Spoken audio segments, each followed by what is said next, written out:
Olá, meu nome é Maurício de Mauro, 48 anos, químico industrial, casado, 2 filhos. Com que frequência você se automedicava?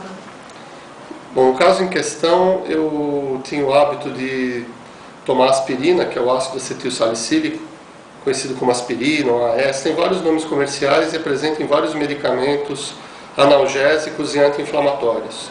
E naquela época, isso faz uns 8 anos, eu tinha o hábito de tomar aspirina quase dia sim, dia não, para evitar dor de cabeça, enfim, tinha o hábito de tomar aspirina quase que diariamente. E era só aspirina que você tomava? Medicamentos assim, só aspirina, para evitar dor de cabeça.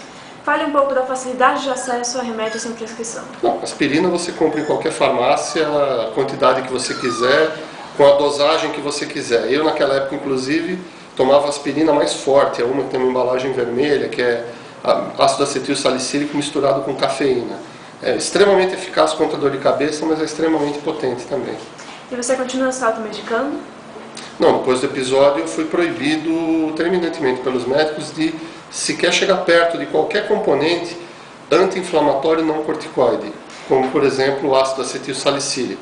Então eu sou proibido, até com risco de vida, de tomar um medicamento desse. Como foi a situação em que a automedicação gerou problemas para você? Bom, naquela época eu já sofri um processo severo de rinite alérgica e pólipos nasais, um pouco de asma e tinha dor de cabeça. Até então nunca havia tido nenhum problema com aspirina. Numa determinada noite eu cheguei em casa com um pouco de dor de cabeça, tomei aspirina, comecei a sentir os lábios incharem, os olhos incharam, a garganta começou a fechar, o risco de um problema clínico chamado edema de glote, que pode levar a pessoa à morte, fecha a garganta por uma reação alérgica e a pessoa não consegue respirar mais. Tive que ir para o pronto-socorro. No pronto-socorro eles me deram uma injeção venal de adrenalina com vários anti-inflamatórios, anti-alérgicos para reverter o quadro, senão eu corri o risco de ter que ser entubado. Foi aí que eu descobri que eu sofria de uma doença chamada síndrome de Vidal, que é um misto entre pólipos nasais, asma e intolerância ao ácido acetilsalicílico, que até aquele dia nunca tinha se manifestado. Naquele dia me colocou no pronto-socorro do hospital. Sendo químico, você sabia dos riscos que oferecia o medicamento? Não, eu sabia que o ácido acetilsalicílico é um poderoso anti-inflamatório e analgésico, mas eu nunca ouvi falar da síndrome de Vidal, não sabia que eu sofria desse tipo de episódio e que existe uma outra doença muito mais grave do que essa, inclusive, e depois eu descobri que eu não tenho, mas algumas pessoas têm, chamada síndrome de Cushing, que também é disparada pela aspirina e pode levar à morte. Ou seja, mesmo os remédios mais simples que se vendem nas farmácias não são totalmente isentos de risco. Não é à toa que se chamam drogas. São drogas como quaisquer outras. Então, o correto é você só tomar uma droga dessas quando o médico manda. E você chegou a viciar nesse tipo de medicamento? Não, aspirina não é algo que você vicia. Nenhum outro medicamento também? Não, nunca tomei nenhum. Existem medicamentos que viciam, é claro. Eu nunca tomei nenhum outro tipo que me causasse algum problema. Quais foram as influências que levaram você a começar a tomar aspirina diariamente? Propaganda, achando que aquilo que a gente vê na televisão, que a aspirina é bom contra dor de cabeça, que é uma coisa também estranha aqui no Brasil, né? Se faz propaganda de remédio, uma coisa que deveria ser receitada apenas por um médico ou num hospital, você faz propaganda como se você fizesse propaganda de um refrigerante ou de uma margarina. Foi baseado nisso que eu comecei a tomar aspirina.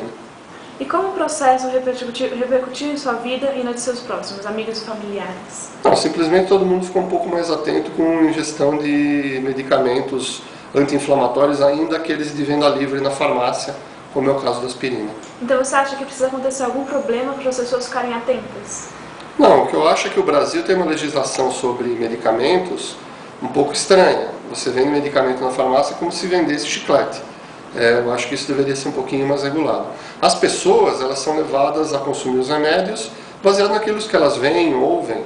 Ninguém é médico, né? A maior parte das pessoas não são formadas em medicina para saber quais são os riscos da ingestão de certos medicamentos.